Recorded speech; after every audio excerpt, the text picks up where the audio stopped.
என்ன காந்திமதி, அதிசயமாக உலர்ந்த துணிகளை எல்லாம் நீ எடுக்கிறாய்? தஞ்சா எங்கே?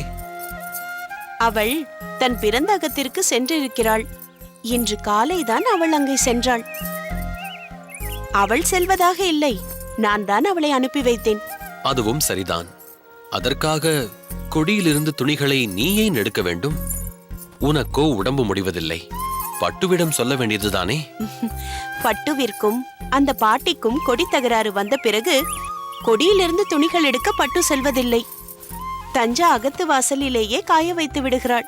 மேலும் நான் எந்த வேலையும் செய்யாமல் இருந்தால் உடல் மந்தமாகிவிடும், மதர்ப்பு ஏற்பட்டுவிடும். கை கால்களை சற்றாவது அசைக்க வேண்டாமா? காந்திமதி, பட்டுவிடம் பழகி பழகி நீயும் நன்றாக பேச கற்றுக்கொண்டு விட்டாய். இல்லையா சுவாமி, இத்தனை ஆண்டுகளுக்கு பிறகு இப்பொழுதுதான் புரிந்து கொண்டேன். நன்றாக பேசுபவர்களுக்குத்தான் இன்று மதிப்பு அதிகம். அதுவும் சின்னஞ்சிறுசுகள் எப்படி பேசுகிறார்கள் கவனித்தீர்களா? நீ யாரை சொல்கிறாய்? அன்று வந்திருந்தார்களே, கூரேசனும் ஆண்டாளும். அந்த பெண் ஆண்டாள் அப்பொழுதுதான் தஞ்சாவை பார்க்கிறாள்.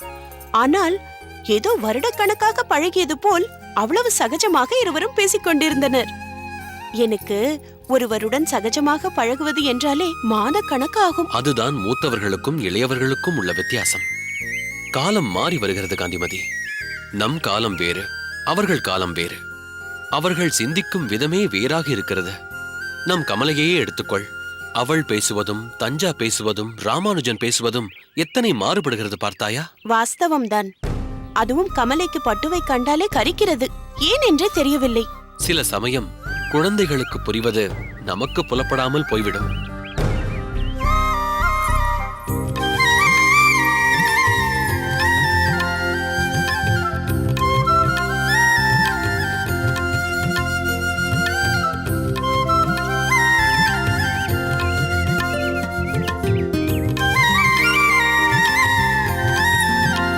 வாருங்கள் திருமலை நம்பி சுவாமிகளே. நமஸ்காரம் மாப்பிள்ளை. நமஸ்காரம். வாருங்கள் அண்ணா, வாருங்கள் மன்னி. காந்திமதி, இதில் சில மாம்பழங்கள் இருக்கிறது. நீங்கள் வந்தாலும் வராவிட்டாலும் திருமலை மாம்பழங்கள் எங்களை தேடி வந்து விடுகிறது. வாருங்கள், உள்ளே செல்லலாம். வா பகுலா.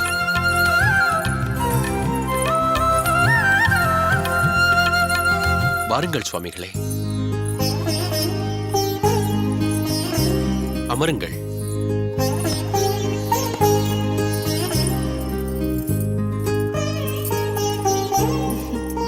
என்ன மன்னி, உங்களை எல்லாம் பார்த்து எத்தனை நாட்கள் ஆகிவிட்டது? என்ன அண்ணா, உங்களுக்கு ஒரு தங்கை இருக்கிறேன் என்பதாவது நினைவு இருக்கிறதா? நினைவு இருப்பதால் தானே வந்திருக்கிறேன். மேலும் நீ கூறியது போல் நினைவிருப்பதால் தானே உன்னை தேடி மாம்பழமும் வருகிறது. எங்களை சொல்கிறாயே, நீ எங்களை பார்க்க வந்து எத்தனை காலம் ஆகிறது? பொதுவாக சின்னவர்கள் தான் பெரியவர்களை பார்க்க வர வேண்டும். ஆனால் நாங்கள் தான் உங்களை பார்க்க வந்து கொண்டிருக்கிறோம். இதற்கு நீ கேட்காமலேயே இருந்திருக்கலாம். இல்லை மன்னி, எனக்கும் இங்கு பொழுது சரியாக இருக்கிறது. சொன்னால் நம்ப மாட்டீர்கள். இப்பொழுதெல்லாம் நான் எங்கும் செல்வதில்லை. பெரிய பிராட்டி கூட இதை பற்றி வருத்தப்பட்டு கொண்டாள். ஆனால் என்ன செய்வது, சந்தர்ப்ப சூழ்நிலை அப்படி இருக்கிறது. இவ்வளவு ஏன், இதோ பக்கத்தில் இருக்கிறார்கள் தாசரதியும் பூமாவும். இங்கிருந்து கை குழந்தையுடன் அவள் சென்றதுதான். அதற்கு பின் அவர்களை சென்று பார்க்க கூட இயலவில்லை. எல்லோரிடமும் சொல்வதைத்தான் உங்களிடமும் சொல்கிறேன். ராமானுஜன் எப்பொழுது வருவான், எப்பொழுது செல்வான் என்றே தெரிவிப்பதில்லை. வந்தாலும் 2 நாட்களுக்கு மேல் தங்குவதில்லை. அதனால் அகத்திலேயே இருக்க வேண்டிய கட்டாயம் எனக்கு. சரி சரி, நீயே பேசிக் கொண்டிருக்க போகிறாயா, இல்லை வந்தவர்களுக்கு பருகுவதற்கு ஏதாவது கொடுக்க போகிறாயா? பட்டு,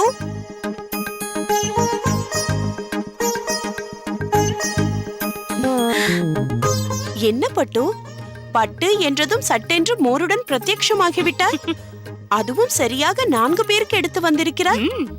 அதுதான் இந்த பட்டுவின் குணாதிசயம். 4 குரல்கள் கேட்டன. அதுதான் 4 பேருக்கும் மோர் எடுத்துக்கொண்டு வந்து விட்டேன். நீங்கள் பட்டு என்று அழைக்கும் விதத்திலேயே எதற்காக அழைக்கிறீர்கள் என்பதையும் புரிந்து கொண்டேன். எந்தெந்த சூழலில் எப்படி எப்படி கூப்பிட்டால் அதற்கு என்னென்ன பொருள் என்பதெல்லாம் எனக்கு அத்துப்படி. பட்டு என்று இழுத்து சொன்னால் யாரோ வந்திருக்கிறார்கள் என்று பொருள். பட்டு என்று குரலை தாழ்த்தி சொன்னால் அதிகம் பேசாதே என்று அர்த்தம். பட்டு என்று வாஞ்சியுடன் அழைத்தால் எதற்காக இப்படி சிரமப்படுகிறாய் என்று அர்த்தம். பட்டு என்று பரிதாபமாக கூப்பிட்டால் முதுகு உளைச்சல் எடுக்கிறது, சற்று பிடித்து விடேன் என்று அர்த்தம். பட்டு பட்டு பட்டு என்றால் ஏன் சொன்னால் கேட்காமல் வாக்குவாதம் செய்கிறாய் என்று பொருள். பட்டு என்று உரக்க வாய் திறந்து சொன்னால் என்னை வெகுவாக பாராட்டுகிறார்கள் என்று எண்ணி சந்தோஷப்படுவேன். இப்படி எத்தனையோ விதவிதமான பட்டுகள். சரி, எல்லோரும் மோர் எடுத்துக் கொள்ளுங்கள்.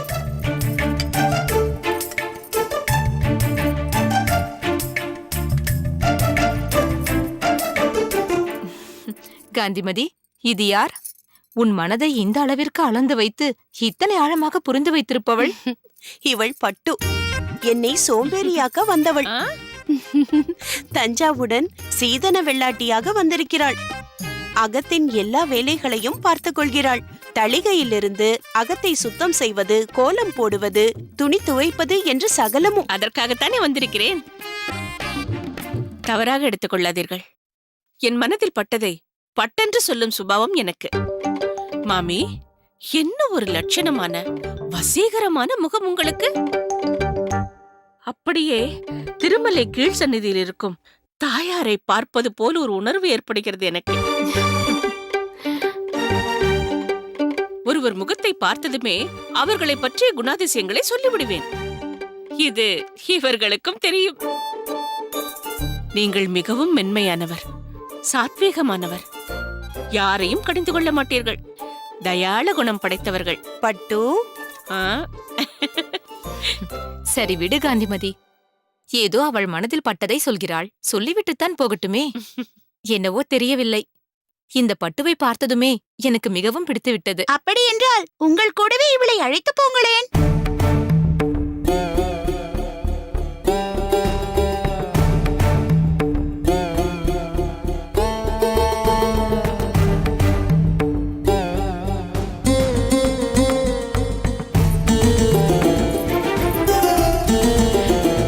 வா கமலை, நன்றாக வளர்ந்திருக்கிறாள்.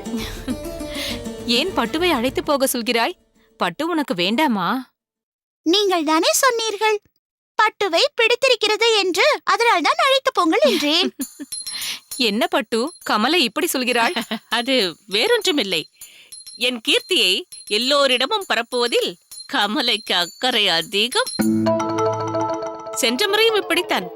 கமலநயனர் சுவாமியும் பெரிய பிராட்டி மாமியும் வந்திருந்த பொழுது அவர்களிடமும் இதையேதான் கூறினாள். இல்லையா கமலை? இல்லை இல்லை, உண்மையாகத்தான் சொல்கிறேன். இவளை நீங்கள் திருமலைக்கு அழைத்து சென்று விடுங்கள். கமலை, போதும். அது பட்டுவை ஏதாவது வம்புக்கு இழுப்பதுதான் கமலைக்கு பொழுதுபோக்கு. இருவரும் ஒருவருக்கொருவர் சளைத்தவர்கள் இல்லை. ஆமாம், வந்ததுமே கேட்க வேண்டும் என்றிருந்தேன். தஞ்சா எங்கே? கண்ணில் படவே இல்லை. அவள் தன் பெற்றோர்களை பார்க்க சென்றிருக்கிறாள். இன்று காலைதான் போனாள். நீங்கள் வரப்போவது தெரிந்திருந்தால் இங்கேயே இருந்திருப்பாள். மிகவும் தங்கமானவள். ஆமாம், தஞ்சா மன்னி மிகவும் தங்கமானவள். பட்டுவை போல் இல்லை, இவள் பித்தளை.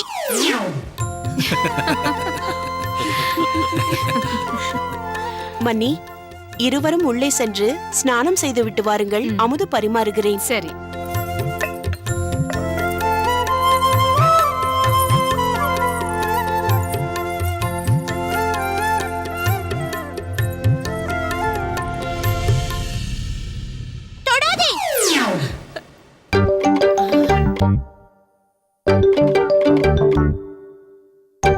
நான் தெரியாமல் தான் கேட்கிறேன். உனக்கு நான் என்ன துரோகம் செய்தேன்? எதற்காக எனக்கு இன்னொரு மாமியாராகவே ஆக வேண்டும் என்று எண்ணுகிறாய்? என்னை தாழ்த்துவதில் உனக்கு அப்படி என்ன ஒரு அல்ப சந்தோஷம்? ஏனென்றால் உன்னை பற்றி இந்த அகத்தில் தெரிந்து வைத்திருப்பவள் நான் ஒருத்திதான். உன் தில்லு முள்ளு தகடு தத்தம் எல்லாம் எனக்கு நன்றாகவே தெரியும். சரியான சமயம் பார்த்து இந்த அகத்தில் இருந்து உன்னை துரத்துகிறேனா இல்லையா என்று பார்.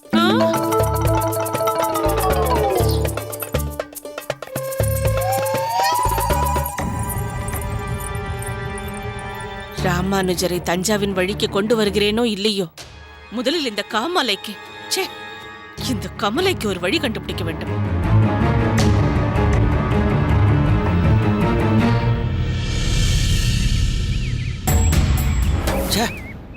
எப்படி திட்டமிட்டாலும் இந்த ராமானுஜன் தப்பித்துக் கொண்டே இருக்கிறானே. நான் சொன்னதை முதலில் நம்பிய யாதவ பிரகாசர் ராமானுஜனிடம் உரையாடிய பின்பு அப்படியே மாறிவிட்டாரே. ஒருவேளை என் திட்டத்தை யாதவ பிரகாசர் தெரிந்து கொண்டிருப்பாரோ? ஒன்றும் புரியவில்லையே. இனி என்னிடம் அவர் எப்படி நடந்து கொள்வாரோ தெரியவில்லையே.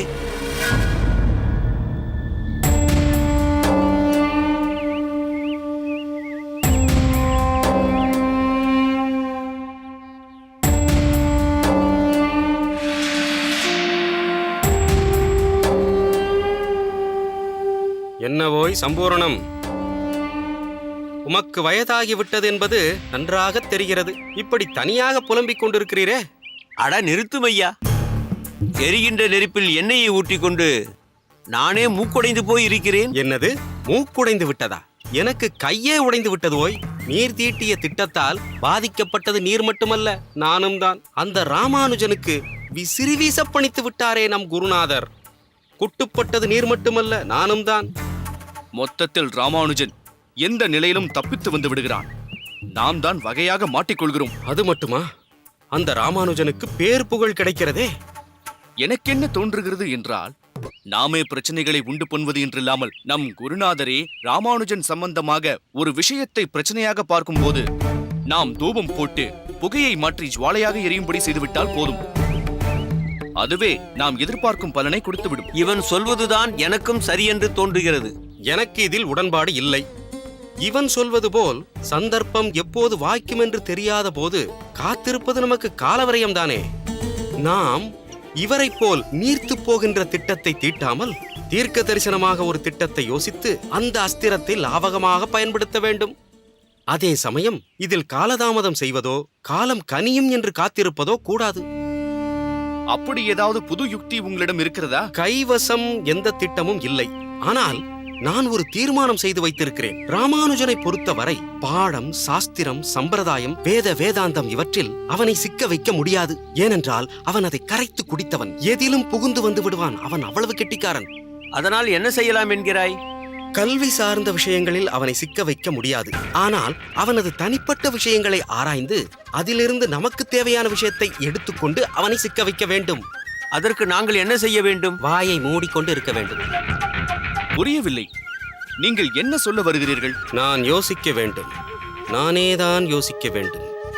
இந்த கைலாசம் தனியாக எனக்குள்ளேயே ஆலோசித்து ஒரு சாதுரியமான வலையை பின்ன வேண்டும். அதற்கு எனக்கு தனிமை வேண்டும்.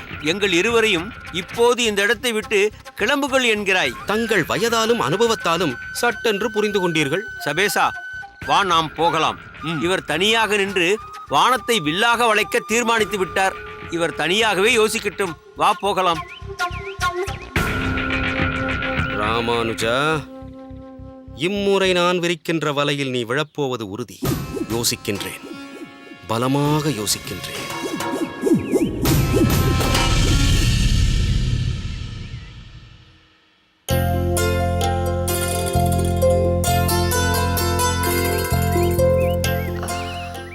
போதும் பட்டு.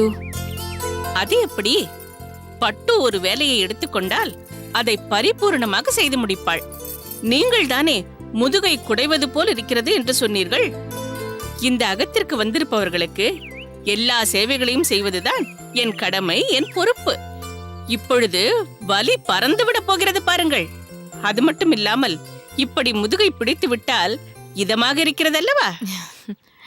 இதமாக இருக்கிறது என்பது வாஸ்தவம்தான். ஆனால் உன் கை வலிக்கப் போகிறது. உழைத்து உழைத்து உரம் பாய்ந்த கை இது. மற்றவர்களுக்கு சேவை செய்வதில் மகிழ்ச்சிதான் எனக்கு. சரி, போதும் விடு பட்டு. வலி பறந்தே போய்விட்டது. அதுதான் இந்த பட்டுவின் கைவண்ணம். சரி, இங்கிருப்பவர்களுக்கும் இப்படித்தான் சேவை செய்வாயா? நன்றாக கேட்டீர்கள் போங்கள். நான் இல்லை என்றால் இந்த அகத்தில் ஒரு அணுவும் அசையாது. காலையில் எழுந்து கோலம் போடுவதிலிருந்து இரவு படுப்பதற்கு முன் பாலில் உரைக்கு ஊத்துவது வரை எல்லாமே நான் தான். தளிகை செய்வது, துணி துவைப்பது, தொட்டியில் தண்ணீர் நிரப்புவது, பசுவிற்கு தீவனம் வைப்பது, தஞ்சாவிற்கும் காந்திமதி மாமிக்கும் வாரத்திற்கு 2 முறை எண்ணெய் தேய்த்து விடுவது, காந்திமதி மாமிக்கு கைகால்கள் வலித்தால் பிடித்து விடுவது, சோமியாஜி சுவாமிகளுக்கு பூஜைக்கு வேண்டிய பூக்களை எல்லாம் பறித்து தொடுத்து வைப்பது, கமலைக்கு தலைவாரி பின்னி பூ முடிப்பது. இப்படி எங்கும் நானே, எதிலும் நானே. ஏதேது நீ சொல்வதை பார்த்தால் கமலை சொன்னது போல் உன்னை என்னுடன் அழைத்து செல்லலாம் என்கிற ஆசை ஏற்படுகிறது. வகுளா மாமி என்ன சொல்லிக் கொண்டிருக்கிறார் எங்கள் அகத்து சீதன வெள்ளாட்டி? விட்டால் உங்களிடமிருந்து அவளை அபகரித்து செல்லும் அளவிற்கு பேசிவிட்டாள். சற்றே பொறாமையாகவும் இருக்கிறது. எல்லாம் என் அம்மாவின் ஏற்பாடு மாமி. பட்டு நந்தவனத்திலிருந்து துளசியை பறித்து பெருமாளின் பாதத்தின் முன்பு வைத்து விட்டேன். அட, அது எப்படி? தஞ்சா துளசியை பற்றித்தான் கேட்கப் போகிறாள் என்று தெரிந்து கொண்டாய்? யார் யாருக்கு என்னென்ன எப்பொழுது என்ன தேவை என்றும் யார் யார் மனதில் என்னென்ன ஓடுகிறது என்றும் இந்த பட்டுவிற்கு அத்துப்படி. தஞ்சா, உண்மையிலேயே நீ மிகவும் கொடுத்து வைத்திருக்கிறாய், இப்படி ஒரு சீதன வெள்ளாட்டி வாய்த்ததற்கு.